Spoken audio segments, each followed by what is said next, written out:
and welcome back to another fresh episode of the Solo Inter podcast.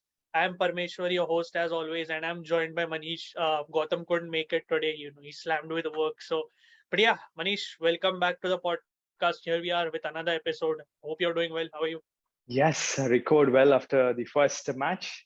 We pretty much expected, yeah. So it's going to be a roller coaster Yeah. from now on.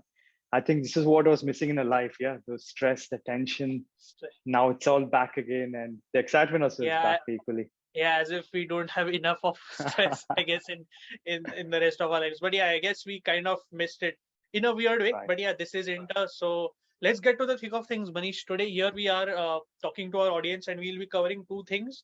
One is Inter and their competitors, and how do we fare in terms of our competition, in terms of the Scudetto race overall. And we'll be mainly looking at who we feel are the Scudetto competitors out there, and that includes Juventus, Napoli, Milan, and even because there is so much buzz around Roma, we will be talking about Roma because there are some people who still have their doubts about Roma, but you can't ever exclude a certain team out if you feel they've done well in the market. That's And the right. last thing we'll be capping the video off with is certain Inter updates as to Casadei, as to who will the Ranocchia replacement be, and so on. So Manish, let's start right away. I want to talk to you about let's start this on a different note because there is so much buzz around this team after the Mercato they had. Of course, they have Jose Mourinho as their coach. So of course, and this is a second season, not his first. So there is even more hype, and we all love Jose for what he's achieved with Inter. Now, and of course, he's with our rival. So I want to start with you. Start off with Roma.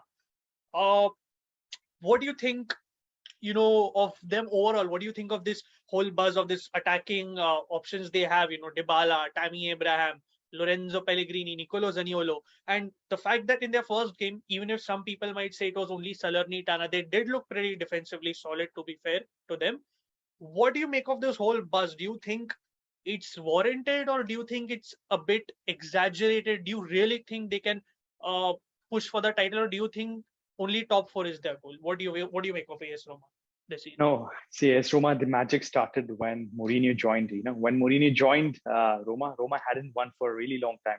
Forget winning in Europe; they hadn't won anything for a really long time. So Mourinho came, and suddenly the vibes all turned positive, and everybody, and also the director is Portuguese, so he got a lot of Portuguese recruitment, and that helped Mourinho coming in. And Mourinho chose his players, I think, quite a bit Portuguese base, you could see. So the first season, the magic happened. They won the Conference League, the first edition of it. And yet again, Mourinho wins in Europe. Yeah. So I think Mourinho now is the only coach who has won Champions League, who's won Europa League, as well as the third tier cup, that is the Conference League. So yeah, Mourinho is doing well. The city is all pumped up and the excitement's next level. And now comes the big signing, second season, like you said. Started off, they retained most of the players, star players. That's the best part. They kept Zaniolo, they kept Tammy Abraham. All were rumored to be exiting the club, but they kept them. And also the best signing, I think, of the Mercato is Dybala. We wanted Dybala. You know that all Inter fans wanted so Dybala. Even I also wanted Dybala. To be frank, I was manifesting Dybala's move. Like he will join I know Inter. you are crazy about Dybala for a fact, but yeah, go on. Because I thought Dybala would be the perfect player for us. Okay, but anyways, we lost him and he joined the AS Roma. And now, Mourinho, I don't know what Mourinho has, that magic of convincing players to join them. Also, I'm surprised to see a lot of good players, not just Dybala. Wijnaldum joined him. Nemanja Matic joined him. Also, they got a very good right back, Selic. And also, I think one Portuguese keeper, what's his name? I think it's Swilar or something. That's his name, Miles Portuguese. Villar, yeah, yeah, Yes. Miles So Villar. these are the signings. So Mourinho, most of all, kept the core ahead. And now the attack seems most exciting in the league, to be frank. I'm really excited to see the attack. Tammy Abraham as a lone striker. They normally go with the 3-4-2-1 formation. So pretty much back three with four players. Spinazzola on the left wing. Right wing is going to be Selic. And the best part is now Matic can sit back, defend, where all the attackers can do their magic. Yeah, you know Spinazzola, how good he is, right? So if he has the freedom to attack, then yes, it's a really strong And team. in the and to add to Spinazzola's point, Manish, he was out for a long time, as we know, post the Euros because of that injury. Having him back is so essential. I kid you not, because Matthias Vinia, the new signing, he needed time to adapt. He's one of the most exciting players coming off from South America, but he needed time to adapt. And having Spinazzola back, then ensuring that competition is there for the spot. On top of that, the important thing for Roma was that Rick Karsdorp at right wing back started performing well again after he wasn't that good with Fonseca. And now, as you said, they signed Celik, is Mehmet Zeki Celik. So again, there is this competition that is there at Roma, Definitely. Uh, and what I like is, even if it's not a complete defensive overall in the sense that I still feel they need to improve, but they're adding those players who can solidify them defensively otherwise. Like as you said, Matic, I think he will do well at AS Roma overall. He's not going to start out and out. So, coming off the bench, playing few games here and there, he's going to do well. Then Celik is a more defensive minded right wing back, right back. Again, having a defensive option for an attack minded one, very smart strategy in my opinion. Patrizio in goal has been someone who's making a lot of errors recently. You saw that error last season when Hakan scored a direct corner goal. So Svilar, as a young Serbian keeper, he's pretty decent. But I think, again, adding this level of competition with younger players and experienced players, not players who are, kind of regressing, is a very good strategy. And that too, with a spend of like, 7 million, if I'm not wrong? Yes, that's Because, the other thing, because I think he said in the media, right? If you check the yeah, spends, he's saying Roma comes in 18th place. So again, yeah, Mourinho, it's typical mind games. That's nothing to mind be. games, of course. But the And, best part and is now the two players behind, what's his name, Tammy Abraham, is Zaniolo and Dybala. So Dybala gets his preferred position behind the striker. No more yeah. Dybala as an auxiliary attacker where he plays in the right wing Mhm. or he plays Mhm. as midfielder. This is his right position. So I also think Mourinho can get the best of Dybala. And also Yeah. Zaniolo keeping in Zaniolo. If you've seen that, it's surprising to see like this guy has two ACL tear, but still he was destroying the pitch with his power, with his space. And I think this three combination, along with Pellegrini, are going to do magic. It's going to do wonders Yeah. this season. And they are Yeah. And definitely I a team to agree. Like, watch out. yeah, and definitely, just to cap off AS Roma, what we want to say is that we don't want to hype up Roma like many people who are saying they're already perfect. Don't get us wrong. They're a work in progress and they will be, because even against Salernitana, there were a lot of moments of misunderstandings between that attacking line. They failed to file their man, and that is natural because it's only the first game of the season. But as Manish said, once they get going, Zaniolo with his physical runs, with his darting runs, even after two ACLs, Dybala with his creative spark from behind Tammy, and then Tammy with that ability to quickly turn and finish. We've seen it last season too. Yeah. That can be a dangerous And combination. And you have, yeah, sorry, Manish, go And ahead. the best part is it's not over yet. They're looking to get Belotti as a super sub who Yeah, can yeah, come on. So yeah, Belotti, how is he? It's like a workhouse. So yeah, yeah, again, the yeah, transfer market's not done. And yeah. I only feel the weakness of Roma is basically Mourinho himself, because Mourinho, because Wow. now the team is hyped out. Media is expecting a Mm-hmm. lot from them.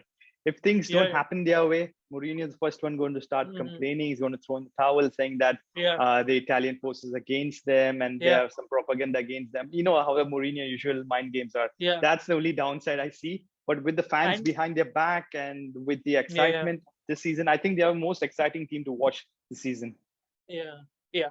I do expect a hard push for the top four. I'm not going to jump to the Scudetto bandwagon yet. Uh, Again, there's nothing against AS Roma. I just feel that people need to be a bit patient.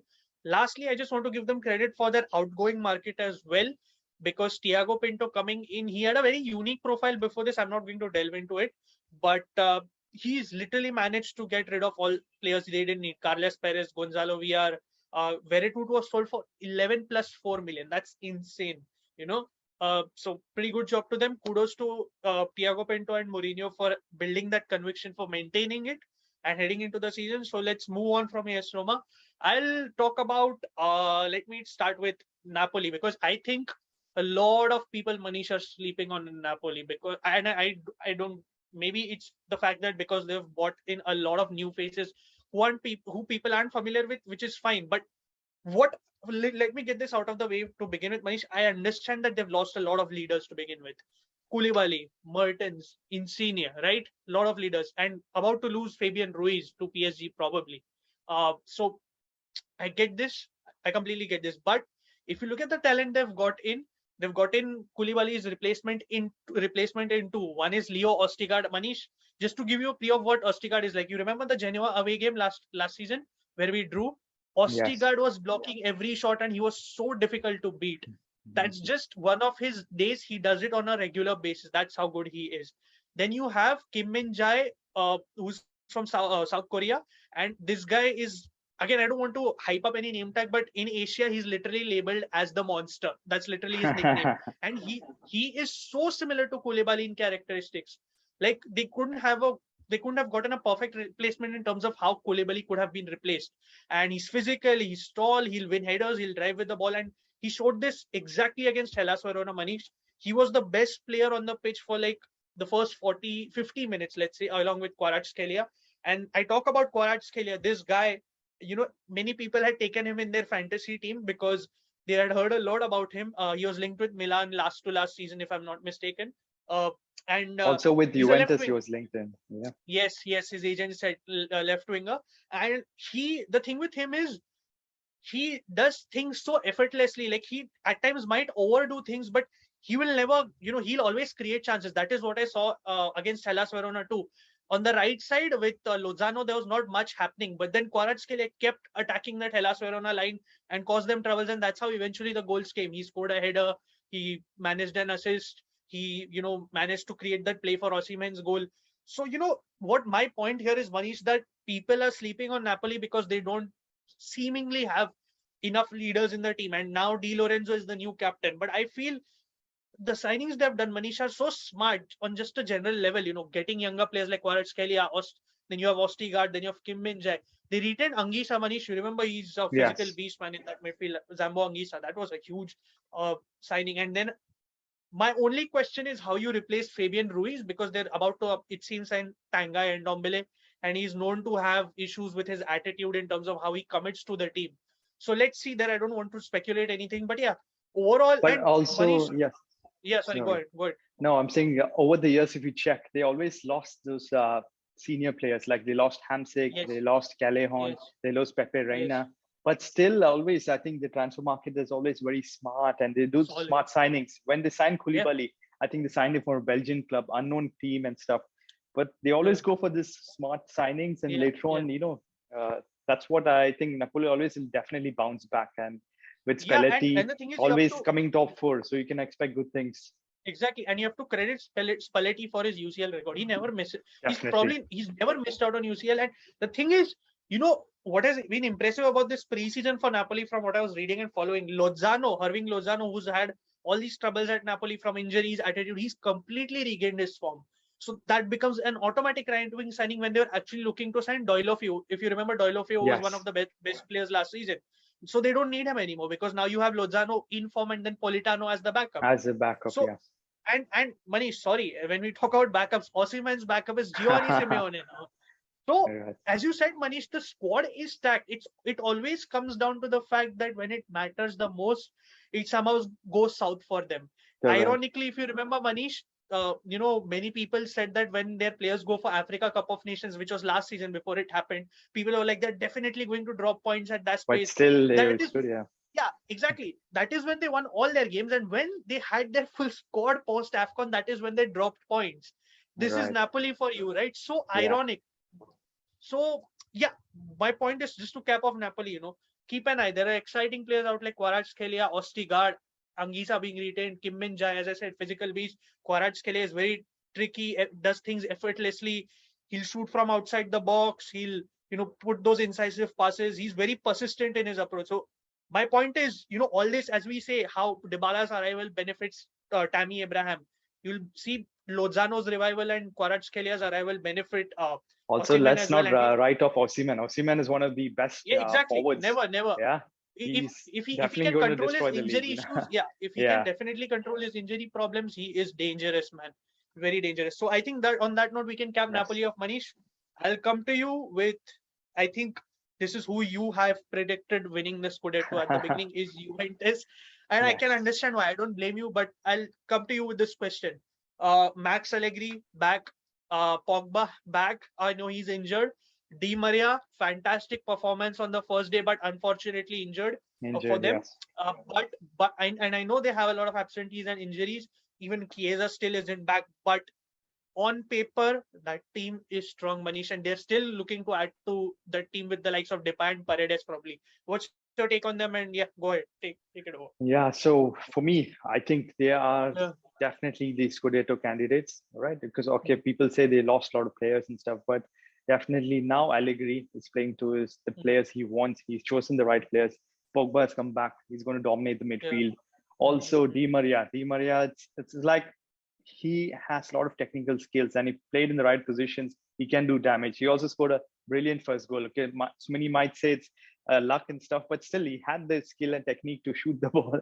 So yeah, along with that, they gone for Kostic. Kostic is one of the best wing backs. I think Inter has always linked him for forever, but we never got Kostic him. is a huge signing. Yeah. And Sorry. most of all, Kostic is a we huge lost Bremer. Bremer is a beast. So I think Delict for them was their weakness because you know Delict how it is. signing. He was more like Yeah. a handball player than a football player for them. Numerous amount of penalties, numerous amount of Yeah. handballs. That guy had completely lost. He's no more the player he was when he joined Yeah. Juventus. But they got rid of him and they got good money off him. Immediately they signed Bremer. Bremer is a beast. Actually, Bremer is some person who Inter would have thrived at Inter more than any other player. He was a signing which, you know, if it got Inter been to the next level, but unfortunately we lost him. So right now, the only weakness I think is again Allegri himself because he's been playing this crazy formation. Now I think the last game they played with the 4-4-2, putting McKennie as Mm. the left midfielder. That's Yeah. quite Yeah. surprising. So previously, I think Yeah. last season he used Rabiot as the left midfielder, but Yeah. this season he's And to sticking your to this. point, just before I let you continue, in those initial minutes against Sassuolo actually were outplaying them. And the irony, That's always Manish, the there case. was, Yeah, I know that is always the case when Allegri starts, but the irony is Sassuolo also had such a depleted squad. They were literally playing the left back Kyriakopoulos at left wing. That is how depleted they were. Raspadori was benched because he's linked with Napoli. Just to go back, then Napoli might still sign Raspadori, so that's even more dangerous. But yeah, even then Sassuolo were outplaying them, Manish, and you could you could actually hear Juventus fans booing the team on the pitch, or booing Juventus. So yeah, going back to you, Manish. Sorry. yeah. So I'm just saying Allegri is the one which plays a lot of defensive Yeah. formation. All right. So I think all the preseason matches, all other teams they're attacking. So don't expect like miracle where they're going to have a lot of possession. They're going to grind out Yep. results. I think pretty much is going to Yep. happen. And also Yep. once Kisa is back from his injury, he's going to be amazing Mm. because they're going to use Yeah. three forwards. They're going to be Dusan Yeah. Varovic as a center forward. Right wing is going to be Di Maria. Left wing is going to be Federico Yeah. Kisa. So if that happens, and you know Kisa, how is he? Kisa is amazing. He's one of the best Italian players we have in the league. Yes. So and also with Pogba and all back from injury, we can expect great things. Also to say Juventus have using a lot of young players, Italian players like Miretti, he's been playing. Miretti is a good Sule, talent. Yes. Sule is playing Yeah. the left wing. And also they have Gatti, who's a good center back, reliable center back Yeah. who Gatti was really exceptional in the Serie B for Frosinone, and I really hope he gets chances as a neutral. I'm not a yeah. Juventus fan or anything, but as a neutral, you want these players to get time and want to see new faces in the league do well, right? Or at least watch them feature. And Manish, bringing just to cap off, that's my only concern for Juventus is that backline overall. And what I mean here is because I feel Kostic is going to be used in multiple roles. Don't get me wrong. He's if Allegri starts playing wingbacks tomorrow, he's certainly going to bench Sandro. There's no doubt about that. On the right is where my worry lies. Quadrado and Deschilio. Quadrado, I know Quadrado was fantastic last season. As much as Interisti don't like him, he was one of UAE's better players. And the thing is, if he gets injured, we all know that Deschilio isn't the one to be leading that right side. So do you really think? I know. Again, Bremer is there, Bonucci is there, Gatti is there. But do you really think overall for three competitions that's enough? So what that is, they are using right now 4-4-2. So the actual starting Yeah, right back is Danilo, and then the right yeah, wing that is yeah, yeah, Cuadrado, and also in the right yeah, wing is Di Maria. So these all three players are yeah, playing on the right side of the pitch. All right. So yeah, now, a yeah, funny part you just mentioned about Kostic. So right now with Di Maria's injury, apparently I yeah. read some He's news going. that Kostic is going to play the Di Maria position as a right wing forward and stuff. Yeah, So because those they crazy have no things options left. Allegri will do, and they're also rumored to get Paredes. So, but still, Cuadrado has been a consistent performer. Although Inter fans hate him, they make memes about him, but he definitely performs. And if in case he gets injured, there's always Danilo to play in the right side. And then comes the third option is Di Chilio. So at least they're well covered on the right side. Mm. Left side, I think Yeah, they are more weakness because I think yeah, Alexandro has been yeah. playing really poor, a Also, lot of issues. also, also one big mistake I think they've made is when they signed Andrea Cambiaso, because it was kind of a duel between Juve and Inter for him, and Inter pretty Right. much backed off from the race because of Yes. the price tag. I still don't get why they loaned him, because he's actually a pretty good talent. And I think I don't deny that Bologna is the right place for him, because he's going to replace Aaron Hickey. But I just didn't get it, because we all know Juventus have, and this is what the primary complaint had been from Juventus. I saw this on Twitter a lot. Sign a left back, sign a left back, but you actually signed one and you loaned him out. I still don't get it. I honestly don't So get I it. think And Kostic is pretty much going to be the left wing back. So if in case Juventus go to a yeah, three-man defense, so it's going to be yeah, Cuadrado the yeah, right wing and left wing is going to be Kostic. yeah, But Kostic, like I said, he's like a Perisic type makeshift player. He was attacking exactly. left winger Yeah, and then later on went yeah, to wing back. So I don't think he can play yeah, as a left back. He can always play those attacking roles. yeah, yeah. But yes, The thing is, Allegri is one big doubt, because now also the second biggest doubt is the injury concerns. They have a lot of yeah, injury lot prone of them, players. So that is lot of one them. thing which could hamper the season. Yeah, let's see what happens if Depay and Paredes do come in. Indeed, I do feel those injury issues might hamper them. I don't want to speculate on that, but yeah, it does feel like a concern. And also, as you said, Danilo in defense and all, they're still a bit susceptible, Manish. Like, they're not like the best defensively out there, or not that Definitely, great either. definitely. Like, yeah, so that's an interesting area to keep an eye on. And I feel, yeah, Juventus, if you want to put them as title favorites, you certainly can. But I would still, this is where sorry, you wanted to say something? No, I was saying the thing with Juventus is they're not going to play as attractive football like what you expect of Yeah, Roma of to do course. some stuff. Juventus are going to grind out results. They have been known for doing that. Allegri Yeah, would yeah, happily take 1-0 victories and stuff. yeah, yeah, And also definitely. the And other there's team is going nothing. to have the lion's share of possession. He's going to play more of Yeah, counter-attacking football. So these are the things. But Di Maria's pace, and once Chisa comes back, that the pace is going to be vital. Also, Dusan Radovic is a very yeah. powerful and strong And forward. So they're going to play on the yeah, just counter. Yeah. yeah, agree. Just to add to this, to cap it off, to play on the Yeah. counter. Finally, I know Di Maria is injured currently, and he's going to miss actually more than 5 games expected. But he is that ball carrier they really missed on the transition in Chiesa's absence. Kostic is crossing ability is going to be so perfect for Vlahovic, because Vlahovic was missing that service. So Manish, yeah, I do see them as a dangerous side. I'm never going to count Juventus out ever out of any race. So yeah, that's Juventus for you. And but this is where I feel another team comes in, and this is where also I feel you can't rule a team like AC Milan out, Manish. And let me get to the thick of things. Defending champions, kudos to them for what they achieved, Manish. That whole unbeaten run towards the end to show their resolve showed the maturity of players like Leao, who were criticized heavily the season before, Tonali, who was growing into the thick of things, Ibra, like we all know his love hate relationship, whatever you want to call it, with Inter and Interisti, but a leader from the back room.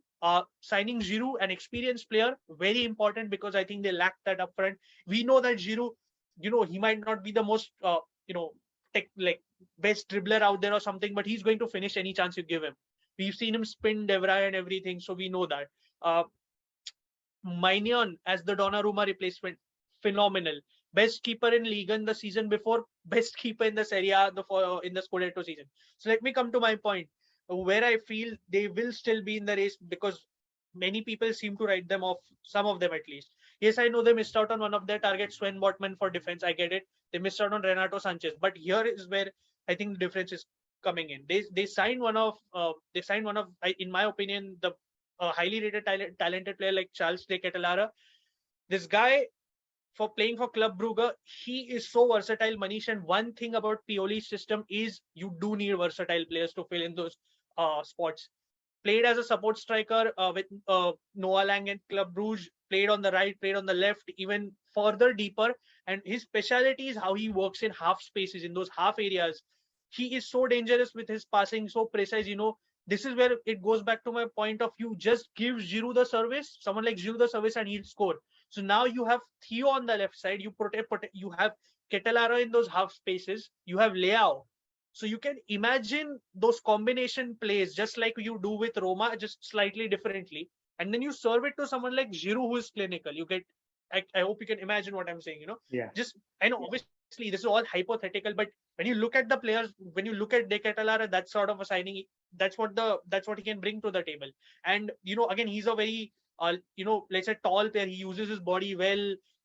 Very good dribbling ability in tight spaces. So another player to keep an eye out. And again, people might say, where is that other signing to bolster them? They still, their fans say that we need a quality right winger, Manish. They don't have one because Salamakers and Messias are still considered slightly subpar, if you will. Again, I don't mean it in a bad way. And people might say, where is that proper number 9? Like let's say a high quality striker, because they have Giroud, they have Ibra who's injured, and they have Origi who is more of a impact sub. He usually scores in big games, but as a sub. So where is that striker? But do they really need one? That's a question for obviously Milan to answer, because again they signed De Correct. Catalara, and he can fill in many roles. And Right. Manish, again, sorry, go ahead. I'll continue. No, coming to a point, you said that the main strength Pioli likes versatile players. That is the best part about Milan. No other team has. One thing in Milan is versatile. Like last game, they had absolutely no strikers, and Rebic came and he scored 2 goals. So the thing is, Rebic can play as a makeshift striker. If not, Leao can play as a makeshift striker. Origi can come as a striker, and Ibrahimovic practically with one leg, just one leg, he won the Scudetto. So his influence again on the bench cannot be underrated. Because Conte knew that. I think previously he was telling the players, senior players being behind, like Kolarov, he hardly kicked the football for us, but the backroom support was so influential. Same, Ibra is doing magic. Ibra is doing like a second coach. So those things, it's behind the scenes, but that also make a big difference. And they signed all young, exciting players, And I'm actually quite impressed with Milan. They can be dark horses, but the actual pressure now comes in Milan because nobody expected Milan to win. And Milan now are the defending champions. With the pressure on them, the spotlight on them, can those young players perform on regular basis? I don't deny that. Exactly. I don't deny it'll be a new challenge for them, because again they'll be competing on 3 fronts like before. But I think they still have a better depth going in. Kalulu matured in defense; he can play pretty much anywhere across the back and line. Kalulu again is versatile. He can play anywhere, like exactly. you said. It's amazing. Yeah, maybe they still need that one center back, but let's see if they address it. But I think the squad overall is pretty good. Again, and players have matured. Continuity to Pioli's approach is key, and we know that the derby is never going to be easy when we play them. And kudos to them for holding on to their squad, for maintaining it, for winning the title, and let's see what they have to offer this season. These were our predictions and our thoughts on the Scudetto race. I think we've pretty much spoken about Inter and what we feel. I think, Manish, so do you want to talk about that briefly, or do you want to move on to the no, I think we'll move on, because these are the 4 teams I think will be challenging Inter for the title. The idea people here was to mainly look at our competition, because I think throughout the season we'll be talking about how Inter shapes up. Anyways, in the Scudetto race, you'll probably see us rant at some point. You'll see us praise Inter at some point. So, Manish, let's get onto the news quickly. Cesare Casade, first piece of business. 15 plus 5 million in bonuses to Chelsea, 6-year deal. It's done. Some people are happy, some people are disappointed. Happy because it means that Skriniar right now isn't 100% getting sold pretty much, or don't want to jinx it for others. 99% isn't getting sold, and but some people are disappointed because he was literally our best talent from last season. He was the best player in the Primavera League last season. 15 goals as a box-to-box midfielder, crucial to winning the title, Manish. So what's your take on Casade going to Chelsea? See, Casade is one of the best Primavera players, and to be frank, if you ask me, which is lesser of the two evils, one side are our first choice players, and the other side is a potential player who may be good or may not be good. I would definitely choose a potential player, because you know why? Casade is a young player. He never played in one match for Inter, So it's not necessarily. A lot of players shine in the Primavera, but when they come to the senior team, they don't. So we got it's a very good deal, 15 plus 5 million. And also, his stats were amazing. That's on the other side. I think totally played 104 matches. He scored 39 goals and 5 assists, which is actually too good for a central midfielder. But if you check, Parmesan, I have a few names. I'll just tell you a few names of players who've been high potential players, which never actually did have any potential. There's Calderora, there's Kristeg, there's Miange, there's Stefanovic, there's Nokori, there's Bessa, there's Benassi, there's Faroni, Mbai, Longo, Donkor, also a great Radu, Remanaj, Van Housden, Colido, Carmo, and Salcido. So these are the players who all these years were hyped out, but how many actually fulfill the potential of many, So I think it's a good deal. We're getting 20 million, and better than selling Dumfries, or better than selling any of our vital players at this crucial phase of the season. Yeah, exactly. Certainly at this stage, you can't lose a key player from the starting 11, because it's just going to be harder to replace them. And you might just mess up your whole season. Fair point. And again, I personally, let me just cap off on Casady quickly. I do actually believe a lot in Casady because I think he stood out a lot last season, and going to England, I think his game will improve a lot technically and everything. Fair enough. But I think, yeah, it was a sacrifice that had to be made because we all know Inter needs to balance their finances out and someone has to leave. Now Yes. or later, somebody has to leave. So unfortunately, it is Kasade. It is what it is. We move. That's all. And Manish, with this, we come to the next piece of business, which is the biggest talking point I think of this remainder of the Mercato is a backup for De Vrij. There are three names. There's Manuel Akanji, there is Jafet Tanganga, and there is probably the name that is scared a lot of people is Francesco Acerbi. So let me just quickly start with Akanji, and I'll get to you with Acerbi if you don't mind. Akanji, okay, so here is my issue because I've watched a lot of Dortmund over the years, okay, Manish, and Dortmund have been one of the, over the last 2-3 years at least, worst teams among the top teams defensively, at least among the top half, 5-6. And part of Akanji being, uh, let's say, bad, I want to say, not per se, but again, bad per se, is that he's been a victim of how poor Dortmund have been overall. You know, regressing Matt Hummels, Emre Can in defense. He's not even a proper centre back. Zagadou in defense. So he's been a victim of that. But what I've noticed is that he also had these positioning issues, you know, and in Inter system, you need to get your positioning right. You can't afford to have your positioning wrong. With that being said, he has pretty good speed to track back, probably faster than De Vrij as well. But again, what worries me about Akanji is his injury record. It's quite recurring, you know. And again, if you're buying an injury-prone player, then it's as good as pretty much not having a player as a backup for the rest of the season. So we need to be careful there. What I've noticed is that as per his stats, you know, the way he progresses his balls, and from what I've watched also, for progression, he's really good actually, Manish. Like he actually makes a lot of progressive passes which are successful, not just blind passes in the air, switches play, makes forward passes. So that could be a positive. So those are my 2 cents on Akanji. A good progressive player, but defensively, we still need to be a bit wary. As a backup, not a bad option, I feel, with considering everything. But what I'm reading, Manish, is that the price tag could be 15 That's million. So what the again, price tag with, I that's think, 1 year left in his contract. yeah, I yeah, think Marotta exactly. should again now use his wand. It cannot be like, okay, Yeah, whatever he yeah, got for Casadei, as it is, the profit yeah, put in this. yeah, That would be yeah, really foolish. If we can work out a very yeah, good deal, his contract is getting over. Say in January, we can sign him for a free. We can sign a free contract yeah, with him, and then the end of the season he can join us. yeah. So I think we make a So smart deal on that. Not yeah, shell out too much money. But the thing is, the one thing about Akanji, like you said, his pace, because we check a back three, they are quite slow. Skriniar's actually pace is not very great, a little slow. Also, De Vrij, you know, if he gets caught out, that's it, we lost. And yeah, Bastoni, it's not one of the most pacier players. So getting a pacier player from the three you mentioned, yeah. from HRB, from Akanji and stuff, I think Akanji is a little pacier, you know?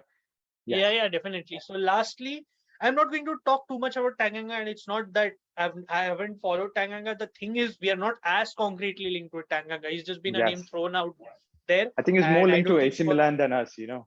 That's yeah, one he thing. was, but right now he's just been a name that has been thrown out there. So let's not delve into him. But this is a name that has been concretely linked, and it's Francesco Acerbi. Manish, I'll get your thoughts. He's scared the hell out of our fan base, and there are some people who like him. Those who watching might understand the reference. But yeah, Manish, your 2 cents on Acerbi Yeah, quickly. Cherby right now, I think it's a finished player. He's old, he's finished, and doesn't have at all pace.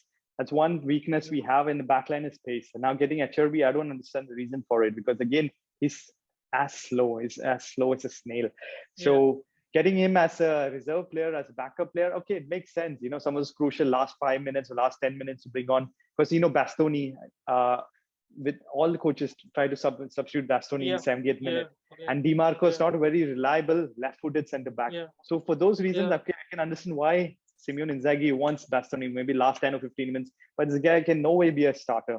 You know, with his experience, we need an experienced guy because we lost Renocchia, we lost Kolarov. Okay, although it didn't make anything, but those experience we lost.